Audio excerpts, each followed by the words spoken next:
Welcome to Shooby Dooby Doo Wop, a podcast where we talk about pop music, specifically by deep diving at randomly chose top 10 from the past. They are randomly chose. We've got to reiterate that, James, I'm going to say. Yeah, we have no control. We have literally no control, as you will hear. We're halfway through our deep dive of the UK top 10 singles charts from the 23rd of August 1980. I'm Andy Robinson. I'm James Cook. And I think it's only right, James, since we're going to look at numbers 5 to 1. What do you think would be a good way to start this? I mean, people could just click on the programme that's literally below this one on their podcast platform. Sounds like a lot of work. Let's just tell them. Let's just tell them. Down 3 to number 10, it's Give Me the Night by George Benson. The smoothest yacht rock roller skating jam to come out of Cleethorpes. Up 4 to number 9, it's Tom Hark by the Piranhas. A stupid song about World War II is lots of fun, if you ask me. 2. Up 8. I couldn't stop myself, James. That's finished the rhyme. Up 8 to number 8. It Feels Like I'm in Love by Kelly Marie. It's only the song Elvis could have recorded. Boop boop. Down 1 to number 7. It's Upside Your Head by the Gap Band. Everyone sit on the dance floor. As Eminem didn't say, but nearly. And down 1 to number 6 is Oh Yeah on the Radio by Roxy Music. A wistful ballad that Andy likes a lot more than I do. A lot more by the sound of it. All the songs featured in this chart can be found on our Spotify and YouTube playlist. We heartily recommend you listening to them from the links in the description, either before, during or after this podcast, because not only does it make me and James talking about it clearer, also 10 great songs, maybe 16, because if you join our Patreon community, you can get access to our half a dozen bonus tracks, songs that are in the chart but aren't in the top 10 on the 23rd of August 1980, nor did they ever make the top 10 actually. What does that sound like? Well, it sounds a little bit like this. I'm a slightly boring, tedious about pop music man. I can say that because that's what I am. Yeah. No one else can say it about you though, can they? No, how dare you? That's my reality. It's a song for pogoing too. Yes. You put it on, you can't help but jump up and down. So he's singing this song on a podium, and he's just being felt up essentially by two girls. The camera sort of sings to them. They're laughing their heads off. He's kind of pretending to laugh, but also thinking, I want to be a pop star. While he's being sexually harassed by two teenagers. In top of the pop studio, it was quite the turnaround. Join our community now at patreon.com/ShoobyPodcast. Number 5. Down 3 places to number 5. It's Upside Down by Diana Ross. Should we get out of the way now?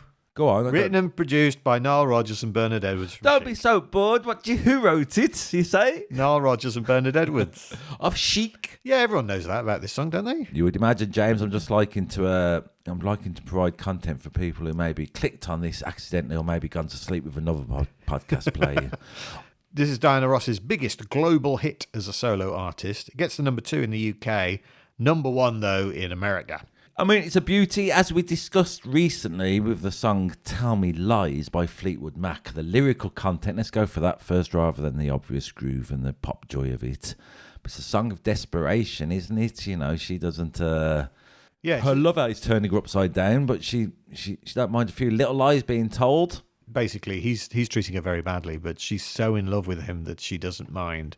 And you just want to go get some self-respect, Diana Ross. You're Diana Ross, for crying out loud. Look, we've discussed this before. Although Diana Ross is singing it, maybe she's playing a character for this song. It's not auto. I think you just said it that is, to and every time I listen to it on the radio, she was actually there singing it live. Yeah, that's maybe why you feel that way. Yeah. What I love about the lyrics is the, I like the old-timey language. Yeah. Respectfully, I say to thee. Are there any other songs that use that old-timey language? I say to thee. It's so grandiose. It does remind me of those blokes, middle-aged blokes who work in offices who wear bow ties, who say things like, "Forsooth, the maiden approaches," and it's really annoying. Yeah. It does remind me of that a little bit. Instinctively, you give to me the love I need. What I like about both them lines, though, instinctively, you give to me the love I need, and what's the other one? Respectfully, I say to thee. At the end, she swaps them around. They're at the beginning of verse 1, aren't they? Instinctively, I'm going to get my guitar. It's so beautiful.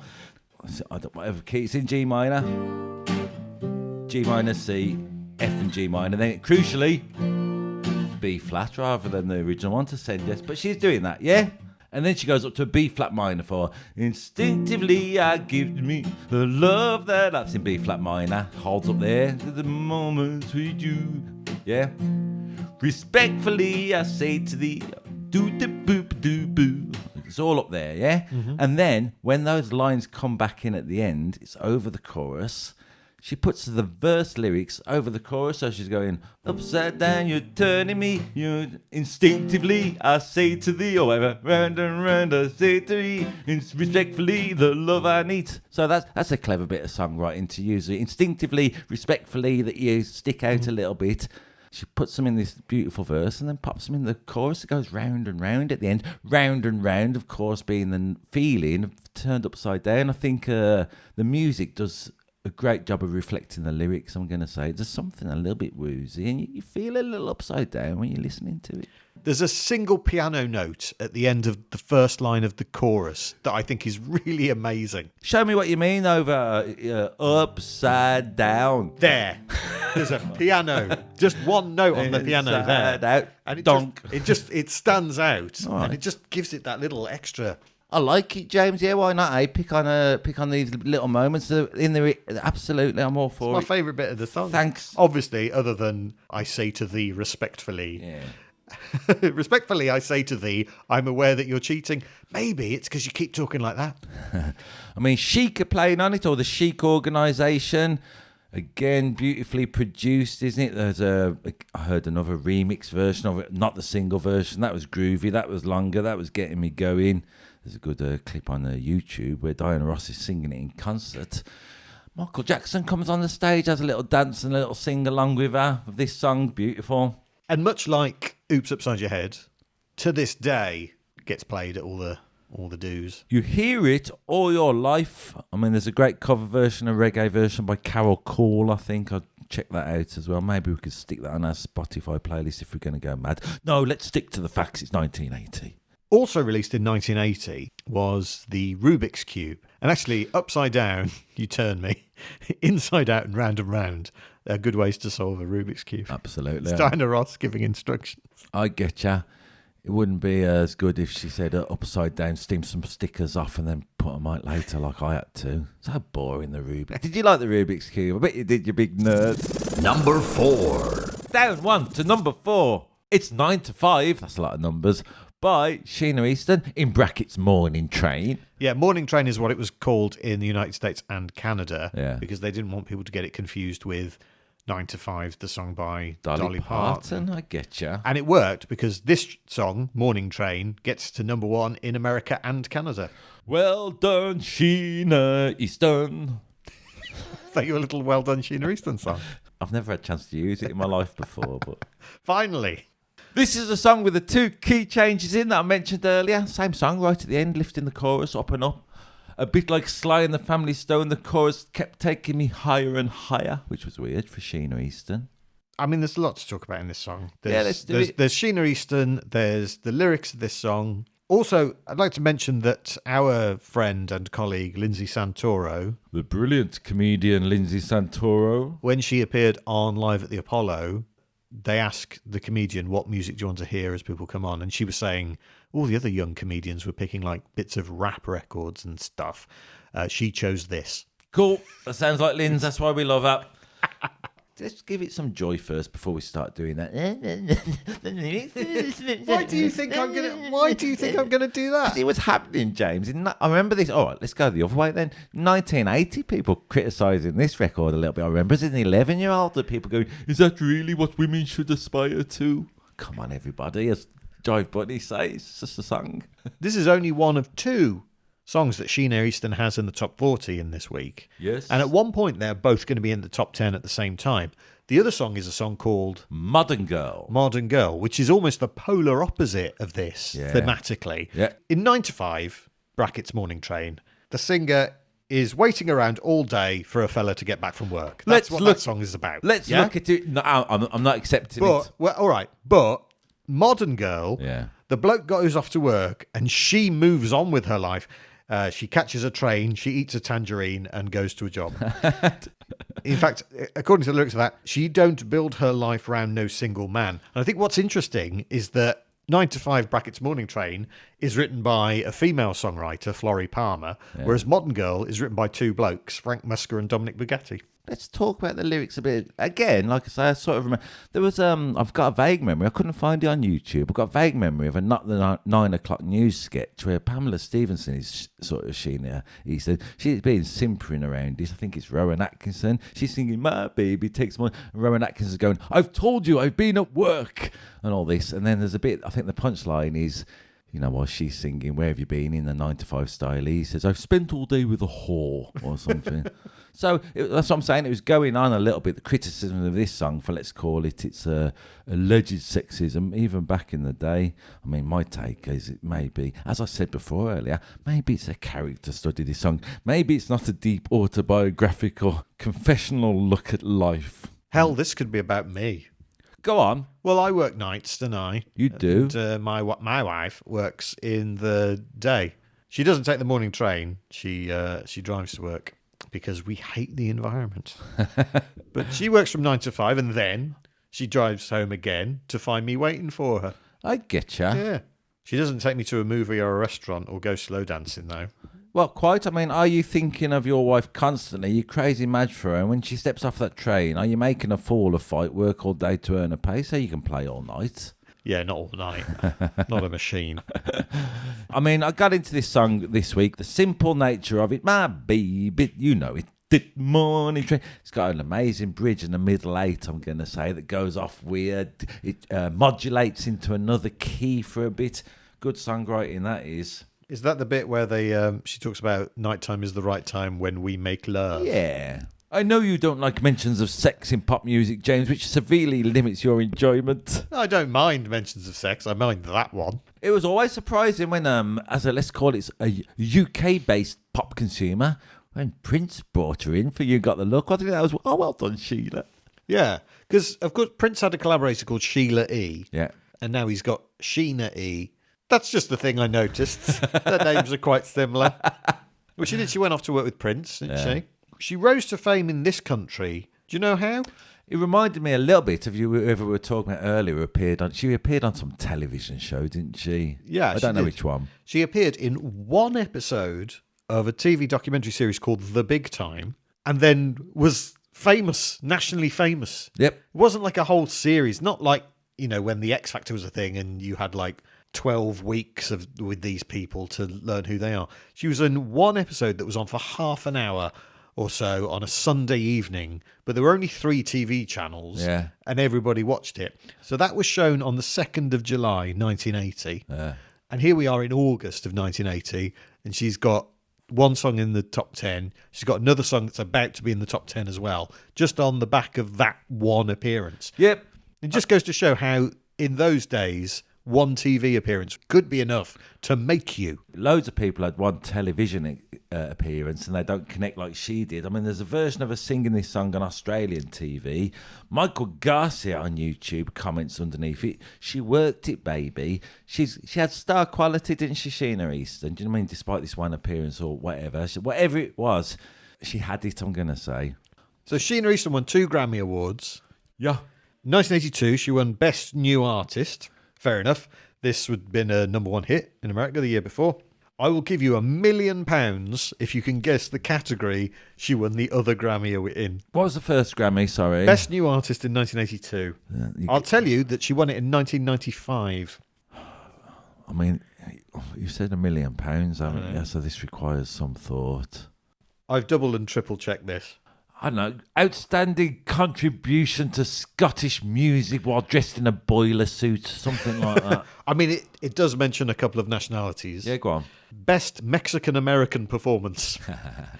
Because she did a duet with Luis Miguel, and that won that Grammy. So those are the 2 Grammys that Sheena Easton has. Cool. She was born Sheena Orr. Where does Easton come from? I don't know. It is her first husband's name that she took when they got married. But they divorced after 8 months when she was only 20. Yeah. And she just kept the name Sheena Easton. Maybe her husband wasn't going to work, wasn't catching the morning train, and they had to spend all day together and got on each other's nerves a bit. You say that, but Sheena Easton has been married a further 3 times, and none of those marriages lasted longer than 18 months. Love is a difficult thing. Yeah, well, because sometimes she wants her baby to take the morning train and she waits all day, and sometimes she's a modern girl who doesn't need no single man. Sometimes she's saying to them that they've got the look as well. And sure enough, do be cooking in my book. Those are the 3 Sheena Easton facts I know. This song's produced by Christopher Neal. I like a man with 2 Christian names. I'll give you some other songs that he produced. I Could Be So Good For You. By Dennis Waterman. Yeah. Great song. Too Good To Be Forgotten.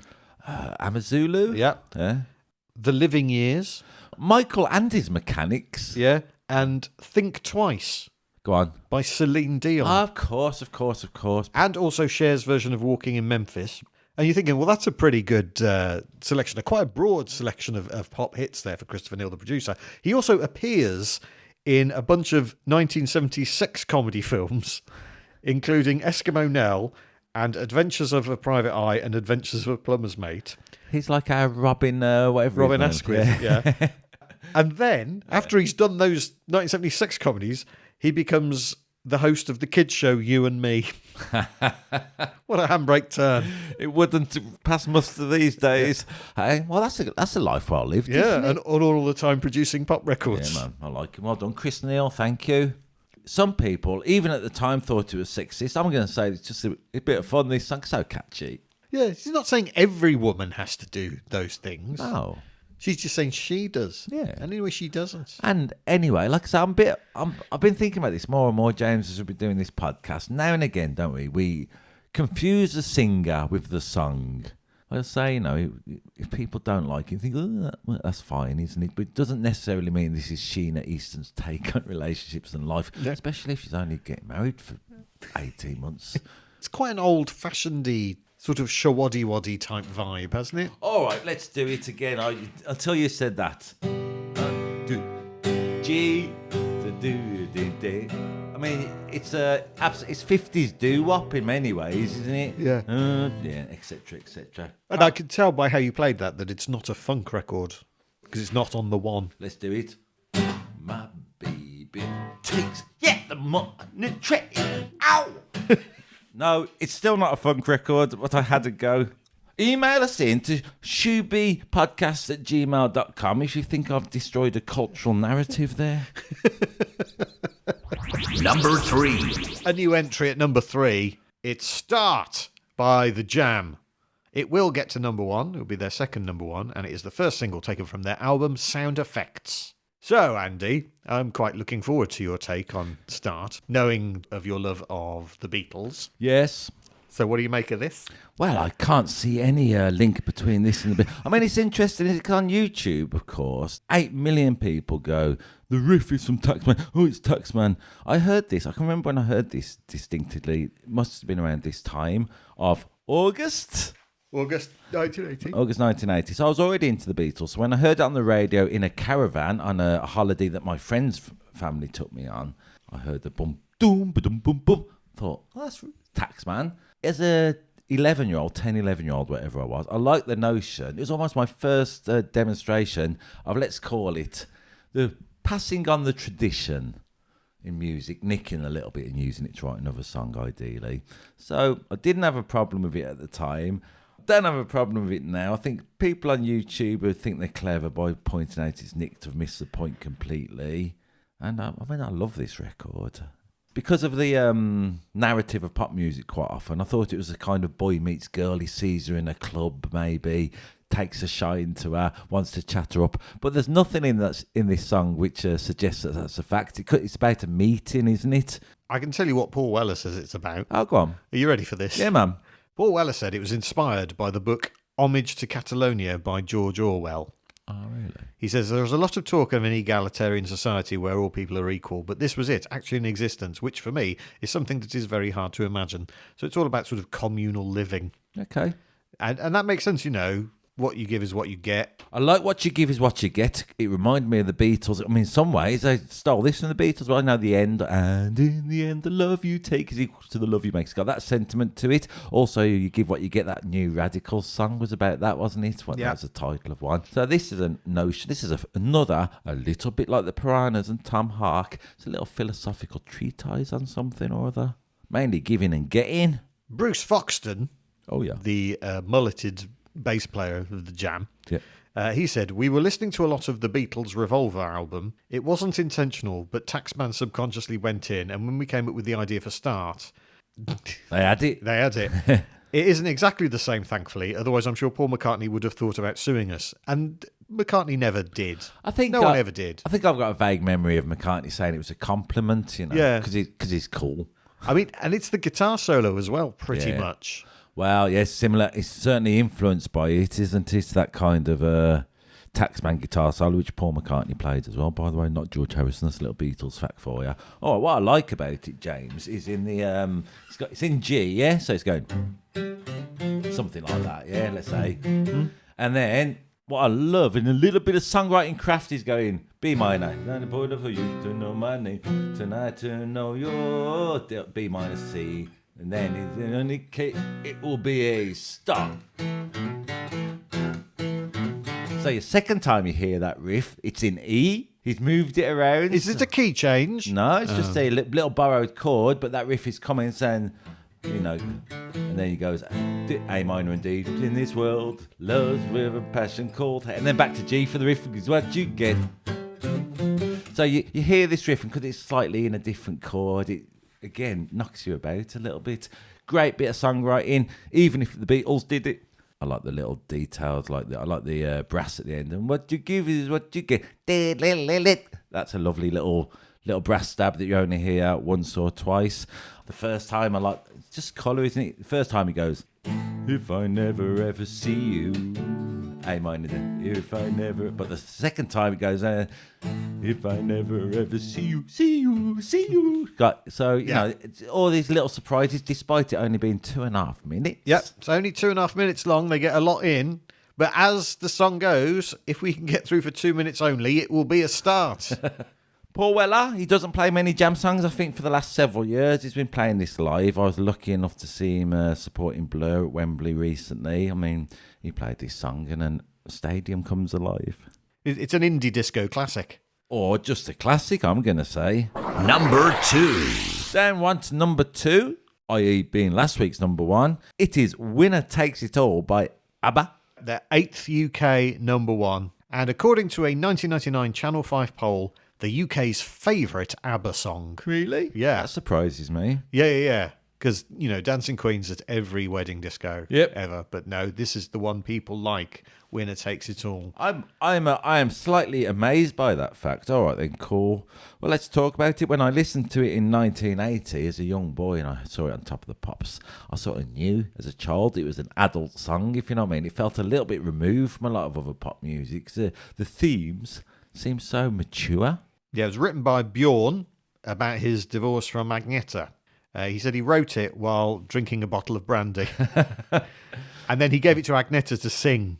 And what a great job she does of it as well. Yeah, it's her favourite ABBA song, apparently. Okay. She said it was fantastic to do that song because I could put in such feeling. Maybe it was her who voted all that many times on that Channel 5 That's what thing. she did, sitting in her mansion Yeah. in Stockholm, just ringing up Channel 5. Getting a stalker husband to help her. You get on the other phone. Yeah, because obviously this is the story of ABBA, that Bjorn and Agneta were together and Benny and Frida were together, and then they weren't. Yeah. And they all got divorced and they carried on, and then there's this song. They're basically, someone described them as the PG version of Fleetwood Mac. Okay. Yeah, right. I mean, I love the opening line of, I've sometimes said it enough, when I find myself saying, I don't want to talk, you can't help but go, I don't want to talk. In your head, at least, you can't help but going, about things we've gone through. I mean, it's such a strong opening line, isn't it, that one? I don't want to talk about the things we've gone through, but I am going to sing about it for a few minutes. Is that all right? I mean, I love the one of the verses. The judges will decide, the likes of me abide, spectators of the show always staying low. Great words to this. I feel, despite the lyrical content, there's no winners in this song, really, is there? Doesn't sound that way, anyway. Do you know who the winners are? Go on. It's the listening public. Get to hear a lovely song. Nice, We're all the James. winners. Nice work. The losers are standing small, though. I mean, it feels like there's a key change in this song, but there's not one. I'm going to just give that to the majesty of the songwriting. Amazing. Have you seen the ABBA hologram show, whatever that's called? Voyage? I have not, no. I recommend that gently. Have you been to see it? I have been to see it. Isn't it like £1 billion to go and see it? No, it's really cheap when I do. If you keep your eye out, you can get floor seats for about 30 quid. I thought it was quite democratic, actually, of the ABBA experience. So what happens when you go and see it? You're in a room, aren't you, obviously? A room, eh? No spoilers. So Is this as much as you can tell? It's just a room. It's in a room. It's just a blank room. It's a blank room, and they put ABBA Gracie Hits on a ghetto blaster in the corner. I felt really ripped off. It's amazing. It's like the equivalent of one of those winter wonderlands. We should do one. We should do one terrible ABBA experience that's really weird. And claim it's going to be better than holograms. Get Lindsay to dress up and sing it. She'd do it. Yeah. Thanks, Lindsay. You know that thing where people have like mannequins on either side of them on a big pole so they can all dance in unison. I'm like, if you want to support this business project, get in touch with us on Patreon and we'll cut you in. All I'm going to say is I gently recommend it. It's a weird show, but there's not one quite like it. You know, it's definitely... Well, it's called the ABBA experience, so you do certainly have an experience involving ABBA. Do you fall in love with one of your bandmates and then have a divorce? I fell in love with a hologram, I have to say. Yeah. Was it Benny? Yeah. Benny a little bit. Do you remember that Frank Skinner joke? He used to do it. I really fancied the blonde one from ABBA. I can't remember his name. Yeah, I'm going to say you couldn't really do that now, could you? People go, that's fine, Frank. You're allowed to. Yeah, you're allowed to love a bloke, mate. Yeah. It's fine. Funny though. The lyric that always stands out in this song, I think, is I figured it made sense building me a fence. Because I know it's probably metaphorical fence, but I am imagining ABBA building a fence at that point. Okay, fair enough. Do they do a good job of it? Yeah. Is it self-assembly one, etc., etc.? Swedish joke, James. I thought I'd chuck in. Well, while we're talking maybe about chains, I mean, it's interesting, is it? I watched the video. Again, what made me think it was a little bit adult was I think they're all sitting around the dinner table at one point. Watching the video as a kid, they're all sitting around the same side of it like they're doing the Last Supper of some kind, so that's kind of weird. But what I like about ABBA is, of course, you can't help but think chain restaurants have been influenced by them. Here's a little quiz for you. What chain restaurants have been influenced by ABBA? You've got such a look of pride on your face. I'm not proud. I guarantee I'm not proud of this. What chain restaurants have been in? Yeah. I don't know. All right then. Let me do my little bit I've got prepared. There's Chiquitita. You remember that one? Of course. I imagine ABBA now. Fernando's. They go to Nando's now and again. Arguably, they might have gone to Frankie and Bjorn and Benny's. And many times have I finally faced my fate at Weatherspoons. Wow, wow, wow, wow, Weatherspoons.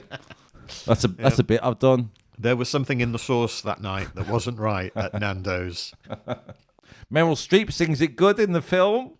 Mamma Mia. Yeah. Mamma Mia. My kids have watched that film a lot. Also, Mamma Mia 2, which has got Cher in it. Yep. I read somewhere that they were planning a Mamma Mia 3, and I was going, well, that's just going to be album tracks at this point, surely. I know ABBA have got a lot of hits, but at some point they're going to run out. I mean, in Mamma Mia 2, they even chuck some of the songs from Mamma Mia 1 in. I don't care. I mean, if you're going to say, I've heard that ABBA song, I don't need to hear it again, I'm going to say you're going to live a very difficult life.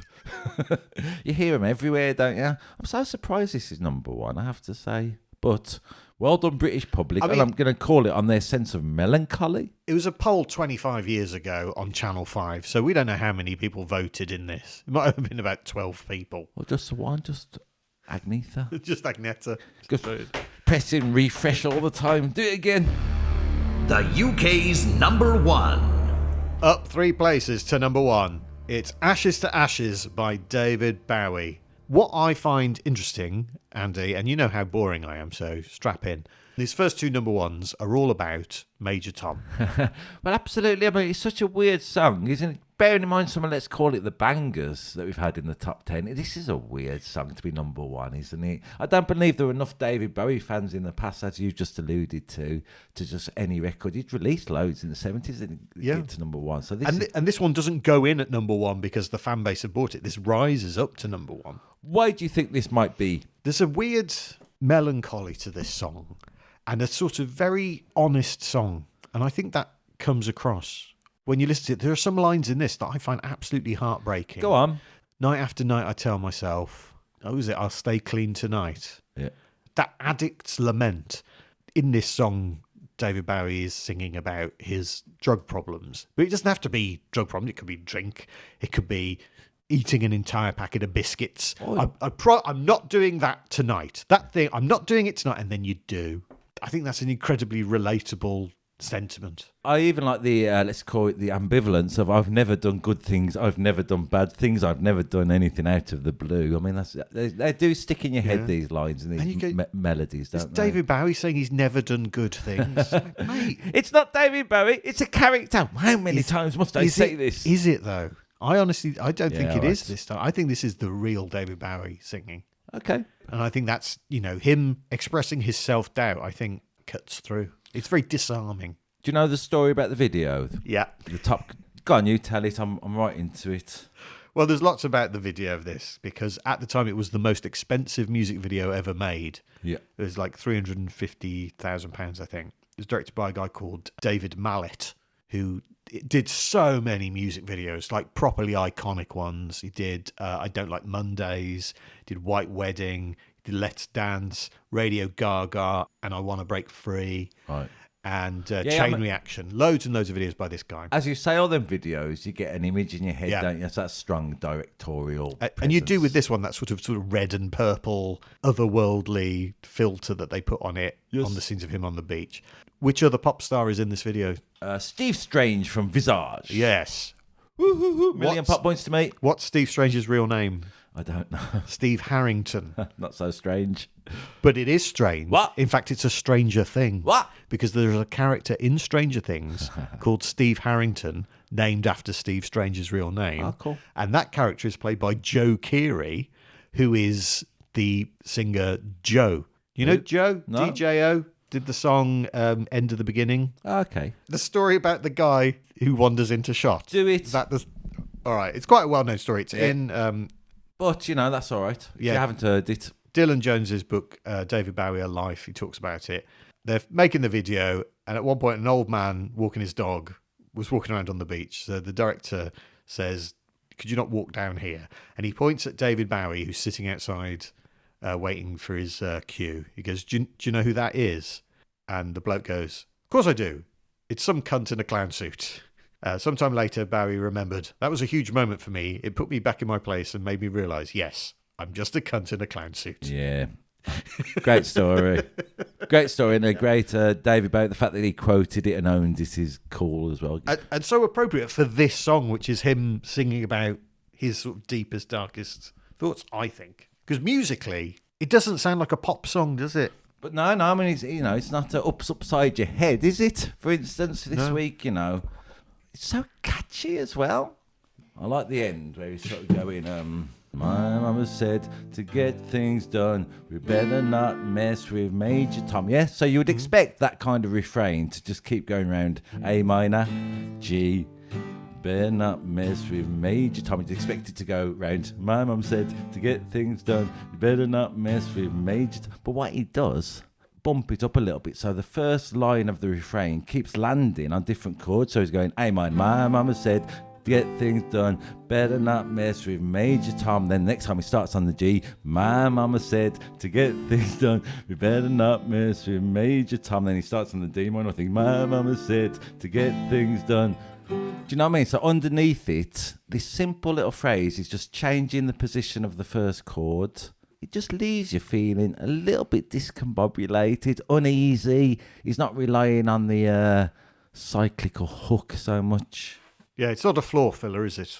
Nope. Ashes to Ashes. I wouldn't imagine so, unless you're at some kind of funeral. I mean, it's death is throughout it, isn't it? 'Cause well, obviously it's called Ashes to Ashes. Hey, keep your ears for more insights like that. I mean, David Bowie says it's from Major Tom's perspective. It's like a what happened to Major Tom after he was left floating about in space. Yep. He got addicted to heroin. That's what happened up there. And drank a lot of milk and only ate chili peppers, etc., etc., for exploring the notion of Bowie's career. But yeah, again, yeah, as you say, it's a weird song to be number one about some drug-addicted astronaut floating about in space who's been there for the last 11 years, I suppose. Produced by his long-term collaborator, Tony Visconti, Oh, yes. who he worked with throughout the 70s. But after this, he doesn't work with him again for 22 years. Do you remember we did a Samantha Mumba song recently? Yeah. From some charts, and she Body to sampled Body it. does a sample of this. Yeah.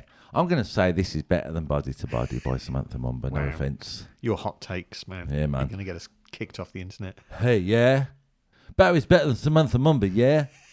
That's what I think, yeah? All right. What had happened the week before this got to number one that had helped it get to number one, do you think? Go on, give me a clue. The video was shown on Top of the Pops. Okay.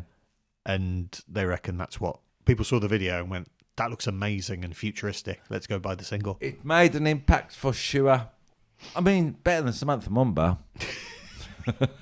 It's a top 10 full of bangers, upbeat, dance floor classics, and then it ends with Winner Takes It All and Ashes to Ashes. Yeah, nice.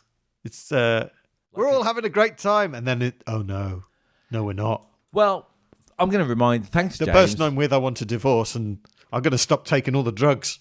Yeah, man. I mean, it works. This top 10, listen to it on Spotify. I'm going to say it works as a album, if you like. It's got a mood. It keeps you dancing. It even keeps you dancing in a melancholy way right towards the very end. It's a great top 10, isn't it? We haven't mentioned the Nile Rodgers fact. We mentioned Nile Rodgers a few times. We haven't done the Nile Rodgers fact we do every week when we don't like a song, which is every song in the top 10 must be good because it's connected with so many people. So that's decent top 10, isn't it, alone?